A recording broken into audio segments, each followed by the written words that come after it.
오늘 주신 말씀의 제목 오히려 소망이 있나니입니다. 우리가 이런 질문들을 그리고 자주 받기도 하고 이런 질문도 하기도 합니다. 심술이 있는 한 부인이 이런 질문을 합니다. 남편에게 어머니와 아이와 그리고 내가 물에 빠지면 당신은 제일 먼저 누구를 건져 주겠습니까? 라는 질문을 합니다. 우리는 주저없이 답을 하지요. 뻔한 답 아니겠습니까? 그러나 오히려 우리는 기대대로 되지 아니할 때는 실망하고 또한 서운해할 수가 있습니다. 이 남편이 주저없이 대답하기를 제일 먼저 어머니를 그리고 아이를 마지막에 당신을 내가 건져 주겠다라고 하니까 그 아내는 실망을 하겠지요. 그 답은 이유는 아내를 다시 얻으면 됩니다. 이런 답변을 했다고 합니다. 이런 정도의 질문과 상황들은 우리가 워낙 세상에 충격적인 일들이 많기 때문에 별 감흥이 되지 않습니다. 그러나 이 아내는 이 답에 충격을 받아 병원에 입원하여 의사가 하는 말, 여기에서 좀 공감이 될 수 있는 답이 아닐까 생각이 됩니다만, 의사가 하는 말이 오늘부터 수영을 배우면 어떻겠습니까? 이런 답이 직설적이면서도 순간 또 서운할 수도 있지만은 사실은 우리가 살아가는 데 있어서 서운할 것이 아니라 수영을 배우면 딱 맞는 답이 아닐까 생각을 합니다. 또 그런 생각, 그런 마음으로 우리가 또 살아야만이 나의 발전도 있고 환경이 주는 충격적인 이 상황을 통하여 우리는 내가 다시 한번 새롭게 꿈을 가지고 용기를 가지고 또한 세상을 헤쳐나갈 수 있는 그런 큰 도전이면서도 오히려 직설적인 도움이 아닐까 생각이 됩니다. 이와 같은 충격적인 생각지 못한 일들이 우리 앞에 있을 때 우리는 상당히 큰 부담을 느끼면서 상황을 어떻게 잘 적응하며 이해할 수 있을까라는 고민을 하는데 오늘 본문도 이와 비슷한 내용입니다. 그러니까 BC 537년 이래 예루살렘의 이스라엘 백성들은 바벨론 포로에서 귀환하기 시작합니다. 시간이 지나면서 516년에 이제 드디어 스룹바벨 제2성전을 완공합니다. 하나님 앞에 처음으로처럼 제사도 드립니다. 여기까지는 좋았습니다. 옛 예루살렘 성전을 꿈꾸며 큰 기대감에 달려왔던 이 모두는 많은 어려움 가운데 성전을 완공하고 하나님 앞에 제사를 드렸지만은 정작 중요한 것이 하나님께서 원하시고 기뻐하시는 것들이 많이 빠져 있었습니다. 그 후 60년이 지나니 사람이기에 그런지는 모르겠지만은 나태해지고 신앙이 이제 떨어지고 오히려 그 세속적인 문화 속에 살다 보니 오히려 세속화되어서 하나님 기뻐하는 그런 자들로 살지 못하고 있었을 때였습니다. 그래서 BC 457년에 1754명을 인솔하여 약 직선거리 850km 먼 거리를 4개월에 걸쳐서 2차 귀환한 에스라 선지자, 영어로 에스라의 뜻은 헬프입니다. 돕는 자입니다.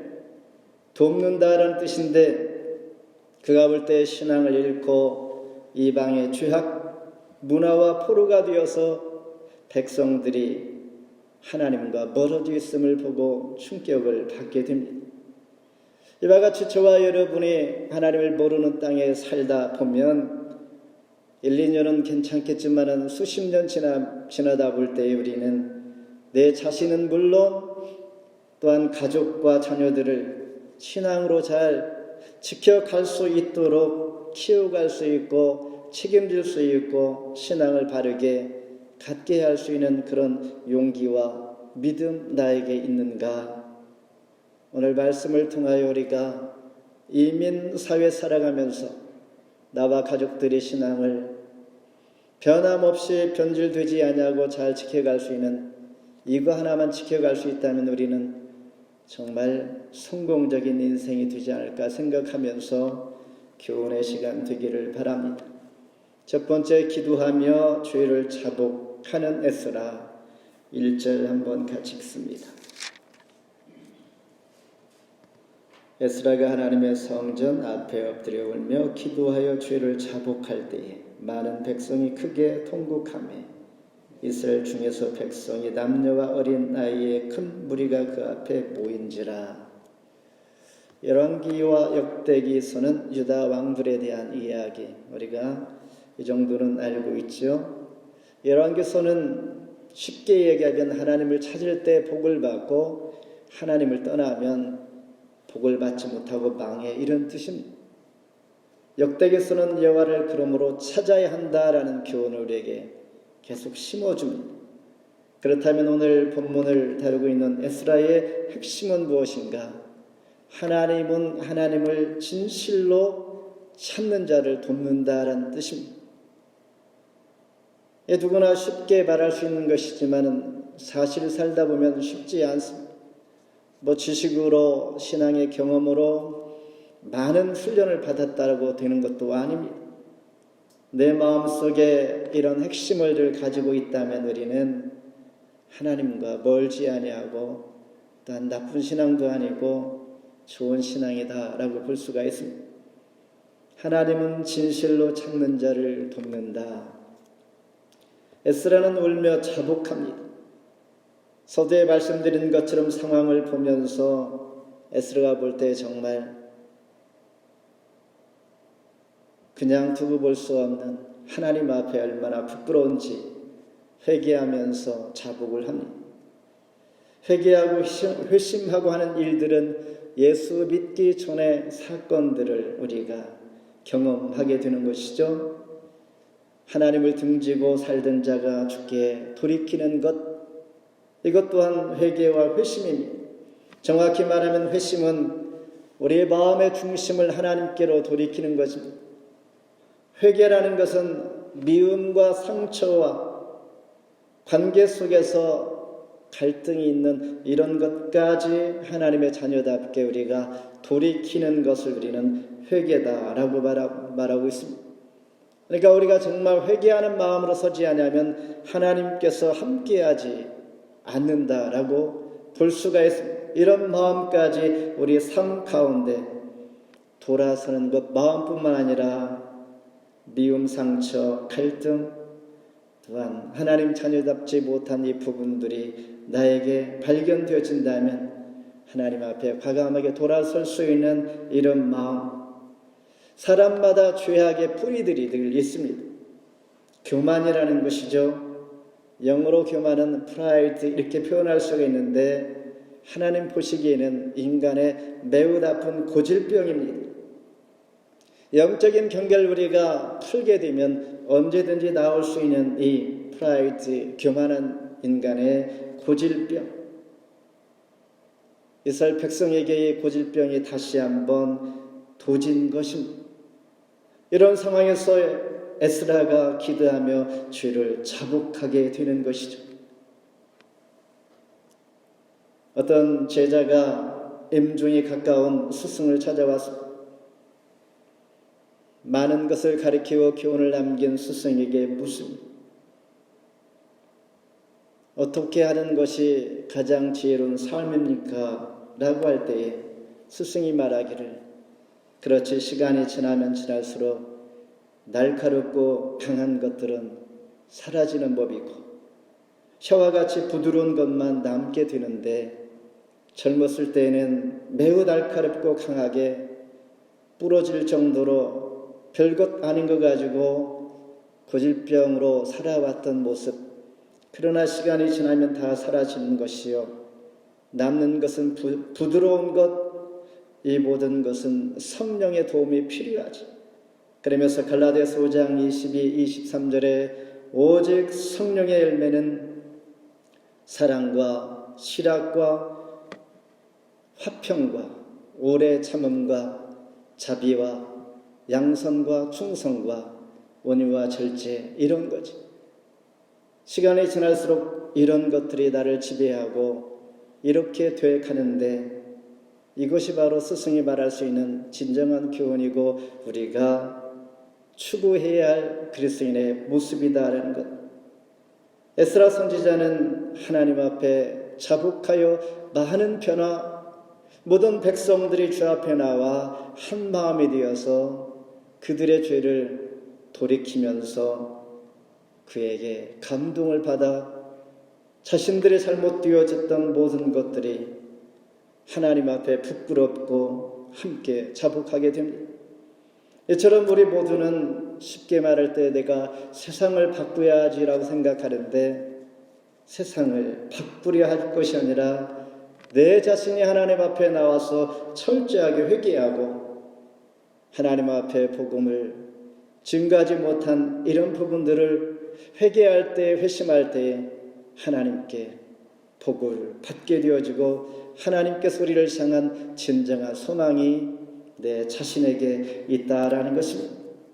두 번째는 주님의 명령을 준행하는 이스라엘 백성들, 3절 같이 한번 읽습니다. 본래 주의 교훈을 따르며 우리 하나님의 명령을 떨며 준행하는 자, 가르침을 따라 이 모든 아내와 그들의 소생을 다 내보내기로 우리 하나님과 언약을 세우고 율법대로 행할 것이라. 밀림의 성자 알버트 슈바이츠는 철학과 신학과 음악과 의학 4개의 박사를 학위를 가진 분이었습니다. 아프리카 원주민들이 묻습니다. 당신은 훌륭한 이 분이 어떻게 여기까지 와서 고생을 하는데 그 이유가 무엇입니까? 물으니 그는 이렇게 대답했다고 합니다. 주의 명령에 그냥 내가 준행하면서 나는 하나님의 손이 되어 일할 뿐이요. 그렇지 않습니까? 선교사로 또한 오지에 도움 없이 또한 낯선 곳에 선교 사역을, 복음을 증거하고 우리가 도심에서 또한 사역을 할 때에 우리는 내 자신을 내려놓고 하나님께 명령으로 또한 하나님의 손이 되고 입이 되어서 하나님의 사명을 감당할 뿐입니다. 이런 마음이겠죠. 이처럼 주님의 명령을 준행함으로 하나님께 소망이 있는 이런 고백을 하게 되는 것입니다. 이스라엘 백성들의 범주로 파괴되었던 언약을 다시 세우고자 하는 것입니다. 에레미야 31장 32절에 보면 하나님과 세운 언약은 하나님께서 이스라엘 백성들을 애굽에서 인도하여 내던 그날 맺은 이것이 바로 언약이다 말씀하면서 나는 그들의 남편이 되는 것이요. 다시 말해서 그들은 신랑 되신 예수님을 의지하여 우상을 만들지 아니하고 우상을 섬기지 아니하는 것이 진정한 언약을 맺는, 언약을 또한 바로 세워가는 그런 삶이다라고 말씀하고 있는 것입니다. 그런데 그들에 대해 언약을 깨뜨렸다라는 것입니다. 그러므로 율법대로 행할 것이니라. 신명기 7장 3절에 보면 이방인들과의 통혼을 금지했습니다. 그러니 이제는 이들이 하나님의 명령을 준행하기 위해서는 이방인들과 통혼한, 결혼한 이 일을 취소하고 다시 돌려보내는 것이 준행하는 것이었습니다. 말이 그렇지 쉽지 않은 상황을 지금 그런 상황이 펼쳐가고 있는 것입니다. 이방인들과 결혼한 것을 이제 절연하고 끊고 종교개혁 앞에 에스라가 먼저 서야 한다라고 스가랴라는 사람이 바벨론에서 온, 즉 스가랴 친구가 한수를 신의 한수라고 할 수 있는 이런 말을 지금 하고 있는 것입니다. 그러면서 2절에 아직도 소망이 있다. 울며 자복하고 통곡하니 에스라에게 한 가지 소망이 있는데 이 일을 지금 해야 되고 하나님 앞에 언약을 그들이 파기한 이 죄를 자복하고 율법에서 정한 이방인과의 그 결혼, 절연 다 끊고 내보내야 된다라는 말을 하고 있는 것입니다. 이 본인이 이런 말을 할 때 스가랴 즉 에스라의 친구는 무책임하게 하지 않습니다. 이런 제언을 할 때 가장 먼저 피해를 보고 가장 아픔을 느끼게 할 자가 바로 스가랴 이분이었습니다. 왜냐하면 26절에 보면 에람 자손 중 mat다냐와 스가랴와 여히엘 즉 스가랴 아버지와 압디와 에레못과 엘리야요 이방인과 결혼한 사람이 바로 자기 아버지가 여기에 포함이 되어 있다는 것입니다. 그러니까 스가랴가 이 질문 제안을 할 때는 그냥 툭 던지는 말이 아니라 나부터 우리 집부터 정말 뼈를 깎는 이 고통이 있을지라도 이것부터 해야 한다라고 제안을 하고 있다는 것입니다. 아무튼 지금 살고 있는 이방 여인 아내들을 내보내는 것이요 아내뿐만 아니라 그 아래 많은 자녀들이 있는데 자녀까지 다 추방해야 한다는 것 언제 당장에 얼마나 가슴 아픈 일이겠는가. 이와 같이 위기의 순간에 저와 여러분 가까이 스가랴와 같은 사람이 있다는 것은 복 중의 복입니다. 나에게 충고를 주고 하나님 앞에 소망을 바라볼 수 있도록 제안하고 또한 제안하고 돕고 위로해주고 또한 바른 길을 알지만 우리가 당황할 때 보이지 아니할 때 붙잡아주는 이런 분이 나에게 있다는 것 스가랴와 같은 사람이 내 옆에 있다는 것 위기의 순간을 극복할 수 있는 큰 힘이 되는 것입니다. 결론적으로 아픔이 따를지라도 하나님의 명령을 떨며 준행할 때 그때의 소망이 있다라는 것입니다. 하나님 앞에 소망을 가지고 믿음을 보이는 축복을 받은 자라고 볼 때 우리는 거저 그렇지 않다라는 것을 기억해야 합니다. 하나님과의 올바르지 않은 부분들을 우리는 아픔을 감수하면서 포기하고 내려놓고 하나님을 먼저 우선 섬길 수 있는 이런 분들이 하나님 앞에 사랑을 받는 것을 우리는 많이 보았고 그런 아픈 기억과 추억과 체험들이 우리 모두에게는 다 있는 것입니다. 마지막으로 모두가 말씀대로 행함으로 5절 같이 한번 읽습니다. 이에 에스라가 일어나 제사장들과 레위 사람들과 온 이스라엘에게 이 말대로 행하기를 맹세하게 하며 무리가 맹세하는지라. 우리가 살아갈 때 분명한 공공의 규정들이 있습니다. 서로의 유익과 서로의 건강과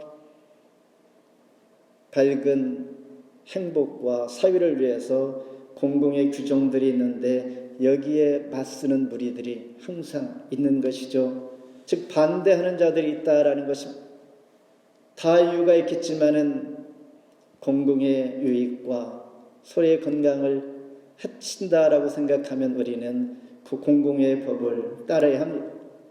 사회 속에 우리는 소속해 있기 때문에 예를 들면 1월 29일 시작한 트럭 운전사들의 백신 의무화 반대 시위가 지금 계속되고 있습니다.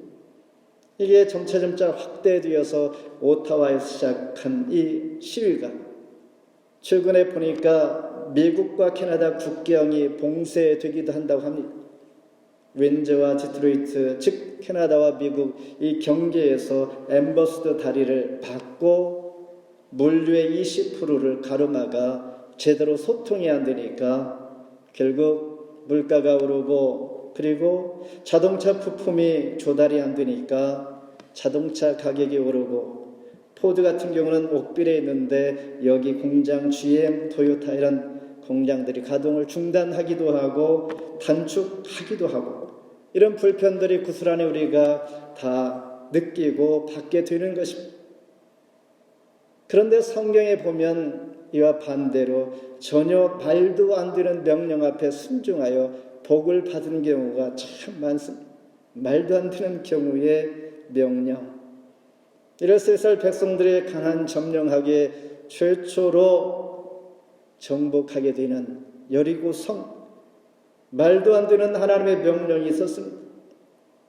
아무 소리 없이 매일 7바퀴씩을 돌라 말씀하시고 마지막 7번째 7일에 큰 소리를 외칠 때 철옹성 같은 이 성벽이 무너진, 그러면서 목표를 향해 전진할 수 있었던 이 하나님의 놀라우신 말씀 앞에 순종. 때때로 우리는 하나님 앞에 살아가는 모습들이 어이가 없고 말도 되지 않은 그러한 논리도 아니고 그런 삶이 필요할 때가 있습니다. 좀 멍할 때가 필요하다는 것이죠. 하나님께 우리는 이런 경험과 하나님께서 어떤 분이신가를 알기에 우리는 말이 되지 아니할지라도 전혀 아닐지라도 우리는 순종하면서 말씀 붙들고 인내하는 것이죠. 하나님께서 하심으로 우리는 묵묵히 하나님의 뜻을 구할 때가 많이 있습니다. 언제 어떻게 분명히 우리는 제시할 수 없지만은 하나님의 뜻을 우리는 알기에 때로는 무작정, 때로는 아무 이유 없이 하나님의 뜻을 기다리면서 기도할 때가 있습니다. 앞서 말한 것처럼 물론 이러한 놀라운 규정 앞에 15절에 보면 반대하는 소수의 사람들도 있었습니다. 아사엘의 아들 요나단과 디그의 아들 야스야가 그 일을 반대하니라. 거국적인 회개와 자복하는 이 분위기 가운데 반대하는 자들도 분명히 있었다라는 것입니다. 그런데 하나님의 뜻은 이미 하나님께서 이 일을 이루기 위하여 소망을 갖게 하시고 자복하게 하신 하나님의 뜻을 알기에 하나님의 뜻대로 이루어지게 됩니다. 우리는 말할 때 살아갈 때 함께라는 단어가 있습니다. 함께란 단어 다음에는 항상 따라오는 것이 대체적으로 형통이라는 단어입니다. 뭐 꼭 여럿이 함께 하지 아니할지라도 내 자신이, 내 마음이 하나님과 함께 할 때에, 하나님 말씀과 함께 할 때에, 하나님 명령이 함께 할 때에 그 뒤따른 일은 반드시 형통이라는 것입니다. 사망의 음침한 골짜기에 소망의 문을 다 삼아주시는 하나님의 소망이 있기 때문입니다. 엄청난 대가를 지불할지라도 때로는 우리는 하나님과의 생명 관계를 맺기 위하여 죄를 끊어야 한다라는 것입니다. 말씀을 맺습니다.